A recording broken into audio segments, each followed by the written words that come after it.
ఎండతో పని లేకుండా ఇంట్లోనే సింపుల్ గా ఫ్యాన్ కింద పెట్టుకునే 1 కప్పు రవ్వతో 100కు పైగా అప్పడాలని 10-15 నిమిషాల్లో పెట్టేసుకోవచ్చు. ఇవి బయట షాప్ లో కన్నా రుచిగా ఉంటాయి. వీటి కోసం 1 కప్పు రవ్వలో 2 కప్పుల వాటర్ యాడ్ చేసుకొని మిక్స్ చేసుకొని రెడీగా పక్కన పెట్టేయండి. నెక్స్ట్ ఇలా ఒక బౌల్లోకి 8 కప్పుల వాటర్, 1.5 స్పూన్ సాల్ట్ యాడ్ చేసుకొని మరిగించుకోవాలి. మరుగుతున్న వాటర్ లో రవ్వ మిక్స్ వేసి ఇలా చిక్కబడేంత వరకు ఉడికించుకొని స్టవ్ ఆపేసి చిల్లీ ఫ్లేక్స్, జీలకర్ర వేసుకుని తడి క్లాత్ పై వడియాలని పెట్టేసుకోవడమే.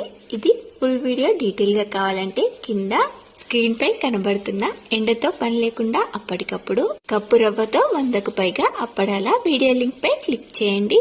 ఇలా కాటన్ క్లాత్ పై అప్పడాలను పెట్టుకుని ఒక రోజంతా ఆరబెట్టుకుంటే చూడండి, క్లాత్ వెనకాల కొంచెం వాటర్ చల్లుకుని తీసుకుంటే మనకు అప్పడాలు రెడీ అయిపోతాయి. మరొక రోజు ఆరబెట్టి ఇలా ఆయిల్లో ఫ్రై చేసుకొని తీసేసుకోవడమే. యూస్ఫుల్ వీడియో నచ్చినట్లయితే